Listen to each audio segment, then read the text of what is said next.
Graça e paz, meus irmãos, da parte do nosso Senhor Jesus Cristo. Vamos mais uma vez ler a palavra de Deus. Eu gostaria que vocês abrissem suas Bíblias no Evangelho de Marcos, capítulo 8, a partir do versículo 13. Marcos 8, 13. O fato que nós vamos ler aqui, o texto que será lido, ele é após a segunda multiplicação de pães. Nós temos nos evangelhos registradas duas multiplicações de pães. Então, após a segunda, nós vamos encontrar isto que nós vamos ler. E diz o seguinte: Então se afastou deles, Jesus se afastou dos seus discípulos, voltou para o barco e atravessou para o outro lado. Os discípulos haviam se esquecido de levar pão, a não ser um pão que tinham conseguido no barco. Advertiu-os Jesus: estejam atentos e tenham cuidado com o fermento dos fariseus e com o fermento de Herodes. E eles discutiam entre si, dizendo: é porque não temos pão. Percebendo a discussão, Jesus lhes perguntou: por que vocês estão discutindo sobre não terem pão? Ainda não compreendem nem percebem? Seus corações estão endurecidos? Vocês têm olhos, mas não veem? Têm ouvidos, mas não ouvem? Não se lembram? Quando eu parti os 5 pães para os 5.000, quantos cestos cheios de pedaços vocês recolheram? 12, responderam eles. E quando eu parti os 7 pães para os 4.000, quantos cestos cheios de pedaços vocês recolheram? 7, responderam eles. Ele lhes disse: vocês ainda não entendem? Jesus está falando da incredulidade dos discípulos, como eles se esqueciam facilmente dos milagres de Jesus, das experiências realmente que eles tinham passado. Mas isso não era um privilégio dos discípulos de Jesus, mas também do povo hebreu ao longo da sua jornada no deserto até Canaã.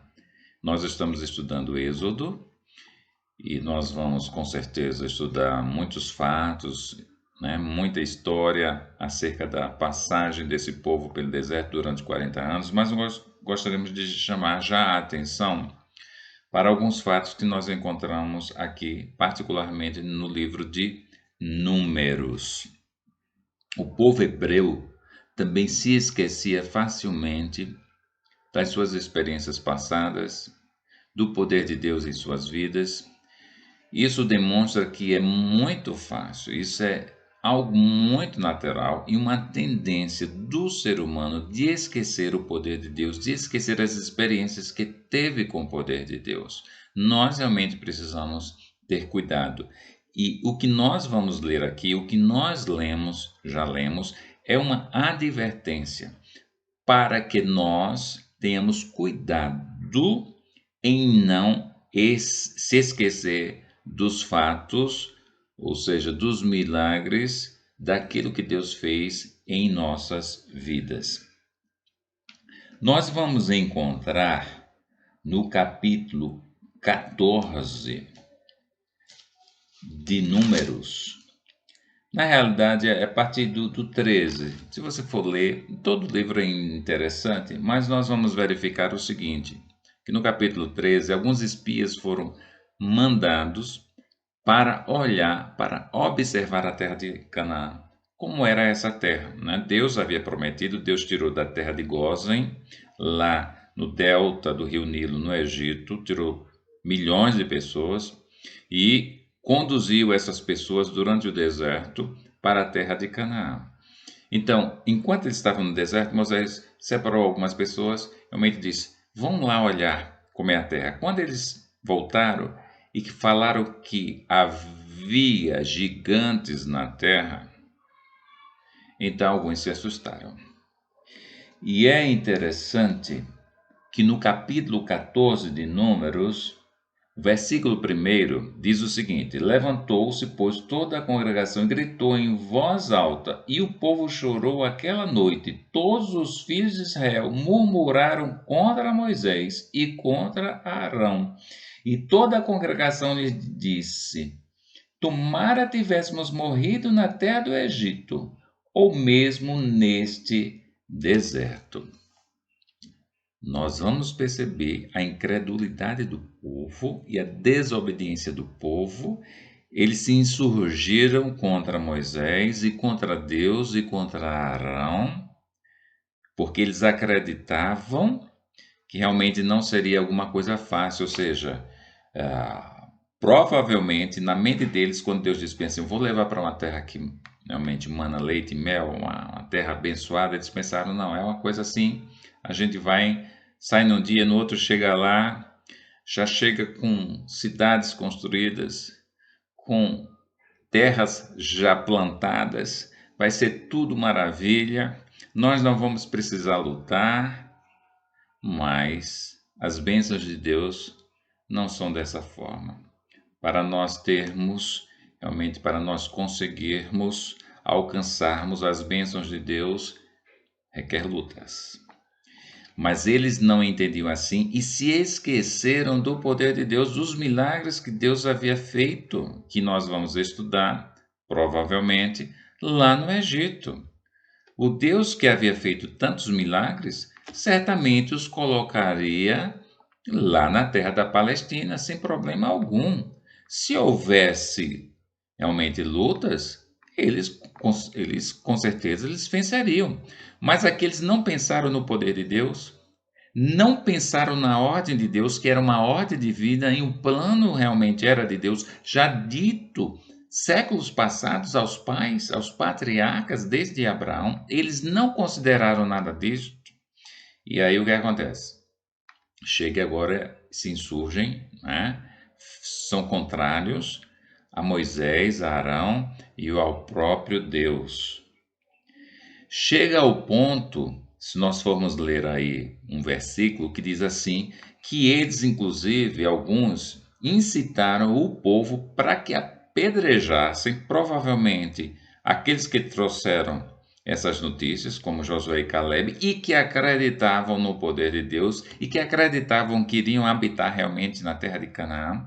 Talvez até eles falaram com relação a Moisés e Arão também, para que apedrejassem Moisés e Arão, de tal forma que Deus não suportou, porque uma afronta para Moisés e Arão seria uma afronta para Deus. E Deus então disse: eu vou realmente destruir este povo, porque Deus não tinha condição. Não tinha condição de forma alguma. Então perceba como é fácil para o ser humano se esquecer do poder de Deus, se esquecer realmente daquilo que Deus fez na sua vida. Porque o passado nosso, aquilo que Deus fez, serve para o presente, para nos estimular a crer realmente em Deus, para nos estimular a esperar em Deus, para nos estimular realmente a confiar que Deus está ao nosso lado e Ele vai agir a nosso favor. Nós vamos verificar que mais adiante, algumas 2 páginas depois, nós vamos ver aqui a rebelião de Corá. Corá e 250 homens chegam para Moisés e para Arão e diz: vocês estão querendo ser grandes aqui no nosso meio, vocês estão querendo mandar em nós, vocês estão querendo ser autoridade. Ora, Deus os constituiu como autoridade. Foi Deus quem chamou Moisés, foi Deus quem chamou Arão para levá-los e conduzi-los até a terra de Canaã. Não foi Moisés que realmente teve uma visão, né, de Araque, né, pensou que tinha falado com Deus e então tomou a decisão de ser líder do povo. Não, Deus realmente chamou tanto Moisés como Arão. Deus tinha todo um plano para levar esse povo para a terra de Canaã, a terra que já havia sido prometida para Abraão, para Isaque, para Jacó, mas o povo não considerava realmente nada disso. E o mais interessante é porque muitos milagres foram feitos. E nós vamos realmente fazer alguma referência agora para os irmãos terem uma noção maior. E é interessante que nessa rebelião de Corá, desses 250 homens, Deus também chega e diz: mas eu não suporto mais este povo. E Moisés também já não estava mais suportando. E Deus, através de Moisés, sabe o que foi que fez? Abriu um buraco no chão e esse buraco engoliu todos eles. Acredito que deve ter tido um terremoto, um tremor de terra, porque engoliu todos eles e seus familiares, todos, né? caíram nesse buraco e morreram, né? Foram engolidos. E diz o texto que o povo correu então para não ser engolido também por conta da desobediência, porque estavam atacando os servos de Deus e o próprio Deus. Então todo o povo viu como Deus agiu. Não foi Moisés que abriu o buraco. Moisés não tinha poder. Moisés era um homem igual a nós. Todos os sinais que foram feitos através da vida deste homem foi algo vindo da parte de Deus. Jamais ele teria condições de mandar abrir um buraco na terra se não fosse realmente o poder de Deus. Mas o que nos vai chamar mais atenção é ainda porque depois chegam outras pessoas e dizem para Moisés: Você e Arão, vocês mataram o povo, foram vocês, como se Moisés tivesse o poder de abrir o chão. Então, a cegueira, às vezes, das pessoas, ela é muito grande. Como nós vimos no texto lá dos discípulos de Jesus também, quando Jesus realmente estava no barco, eles estavam discutindo acerca de pão, e Jesus realmente disse: Olha, vocês não se lembram que eu já multipliquei 2 vezes pães para 5 mil, para 4 mil pessoas? Será que vocês não se lembram? Será que eu não poderia, então, multiplicar aqui um pão que tinha no barco em 10 pães, em 12 pães, em 20 pães, para nos alimentar? Será que vocês têm olhos, mas não veem? Têm ouvidos, mas não ouvem? Então, os discípulos de Jesus agiam também da mesma forma. Então, é uma tendência natural do ser humano de se esquecer do poder de Deus, do que Deus faz em nossa vida. Realmente o povo chegou e disse: Olha, você, Moisés, Arão, vocês mataram Corá, mataram todos aqueles homens, aqueles 250 homens e seus familiares. Foram vocês que mataram.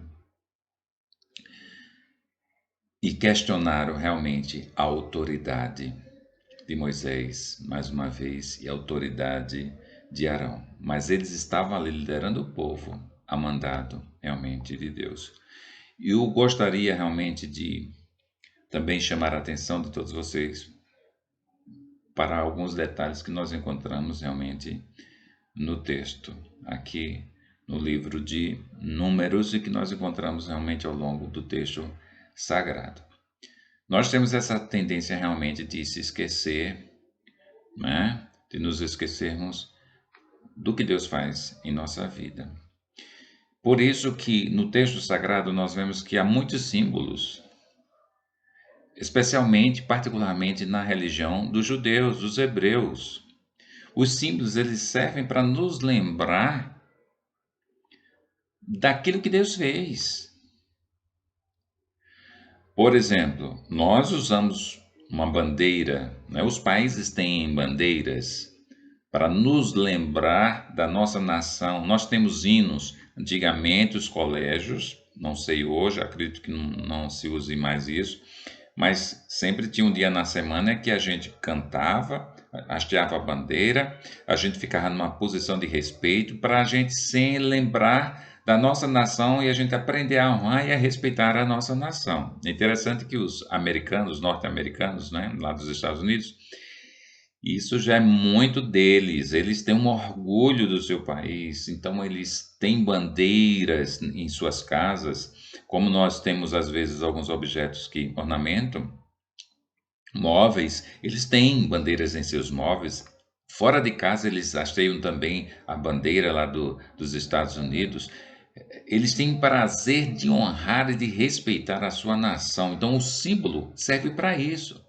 E nós encontramos também no texto sagrado o uso de símbolos para que a gente aprenda a respeitar a Deus, a honrar a Deus, honrar também os seus ministros.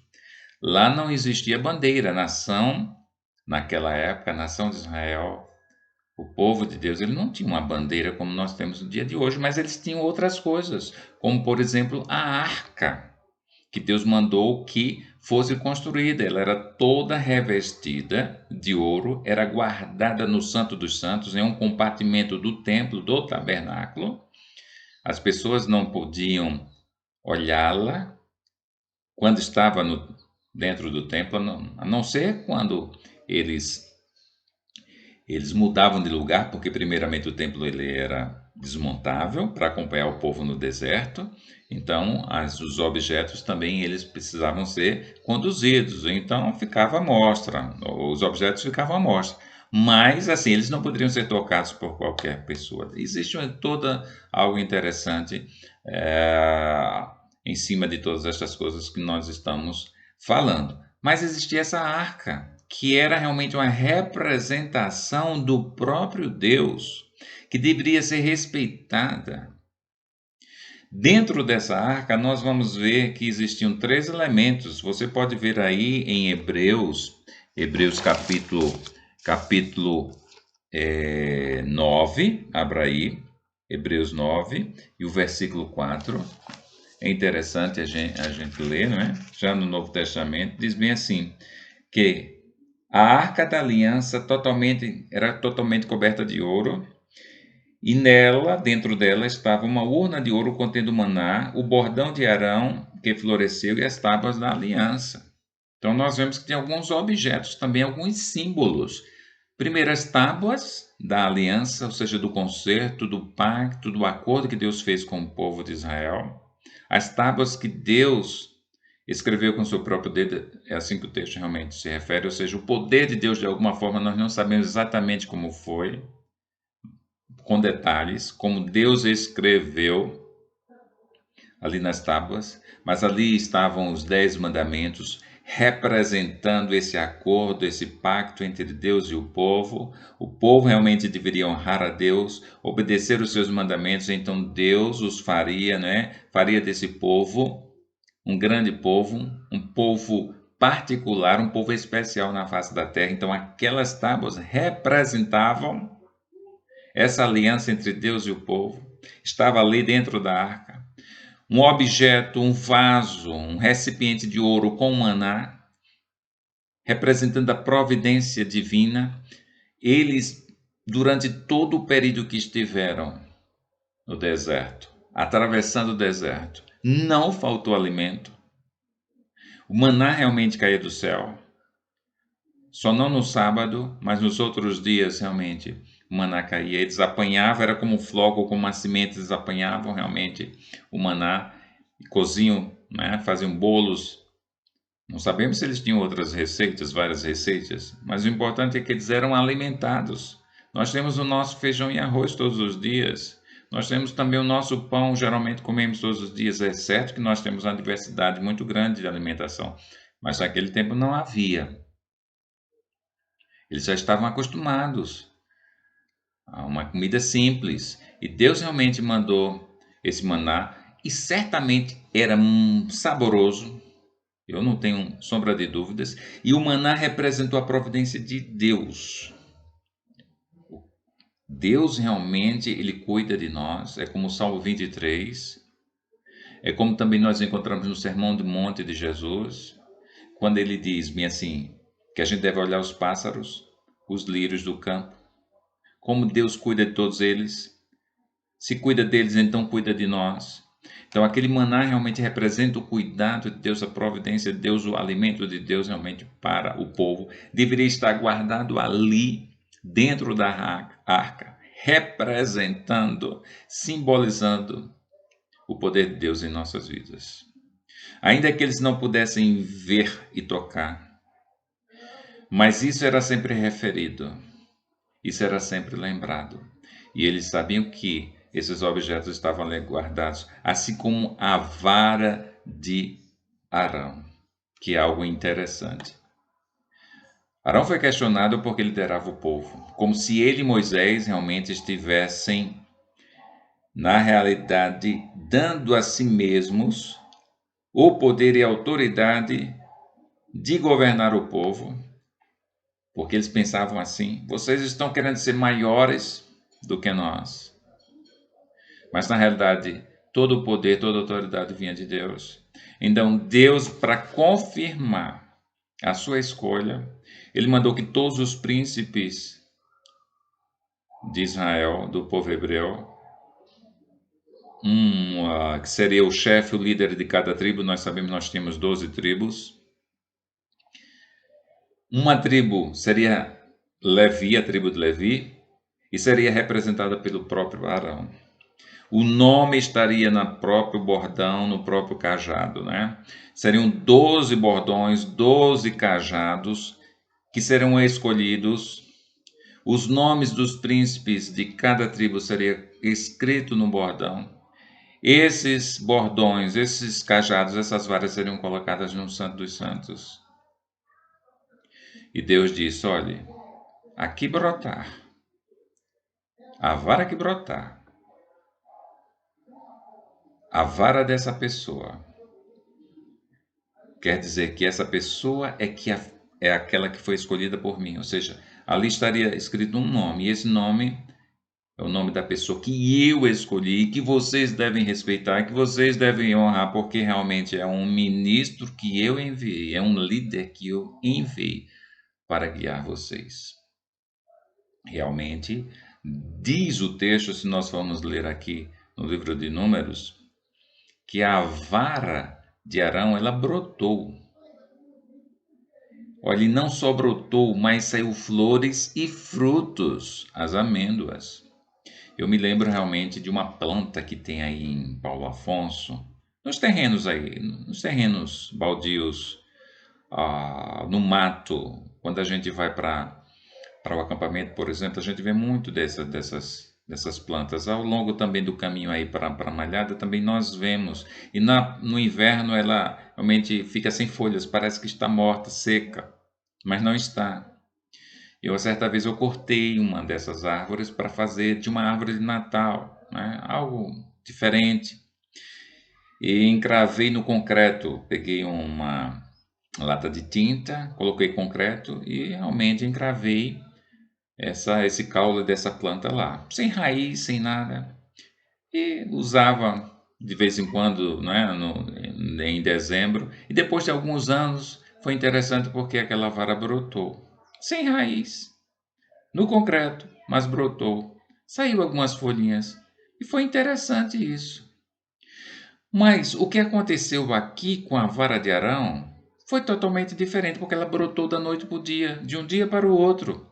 E não só saiu, né, como se fossem folhas, mas também flores e frutos, mostrando o poder de Deus. Deus, mais uma vez, mostrou que ele tem domínio sobre a natureza e que ele havia escolhido Arão para liderar o povo e que o povo realmente deveria respeitá-lo. Mas o que nós vemos é que o povo esquece essas coisas. Esquece o que Deus faz. Esquece o que Deus fez. E nós, seres humanos, temos essa tendência de esquecer o que Deus fez nas nossas vidas. Lá em Apocalipse, capítulo 2, versículos de 4 a 5, Jesus, através do seu profeta, que foi João, ele disse: olhe, vocês esqueceram o primeiro amor. Vocês esqueceram o que eu fiz por você no início, quando vocês conheceram o plano de salvação, quando vocês encontraram o Cordeiro de Deus, que limpou os seus pecados. Vocês esqueceram realmente os milagres que eu fiz realmente em sua vida. E o maior milagre que Deus faz realmente é o milagre da salvação. É quando abre as nossas mentes para a gente compreender realmente o amor de Deus, a salvação em Cristo, porque Ele morreu no Calvário e possibilitou que a gente realmente tenha a vida eterna. E Jesus então diz através do profeta lá João: olha, vocês esqueceram o seu primeiro amor. Vocês esqueceram suas primeiras experiências. Vocês precisam voltar a me amar. Nós temos uma tendência de esquecer, como os discípulos esqueceram os milagres, né, que Jesus fez, especialmente, particularmente, a multiplicação dos pães. Esqueceram realmente que Jesus tem todo o poder, Ele é Deus. Ele não dependia, inclusive, de uma autorização do Pai, ainda que ele, certa vez, ele orou nesse sentido, né? Senhor, né? Ele orava e suplicava a Deus o seu poder, mas ele, em outra oportunidade, ele disse: olha, eu sei que tu sempre me ouves, mas eu estou fazendo isso, estou falando isso para testemunho, para que as pessoas saibam que eu estou conectado, né, contigo. Na realidade, Jesus era o próprio Deus. Jesus é o próprio Deus. Nós vamos encontrar nas suas próprias palavras. Os hebreus, eles ao longo de suas jornadas, eles esqueceram realmente do pacto que Deus tinha feito com eles, apesar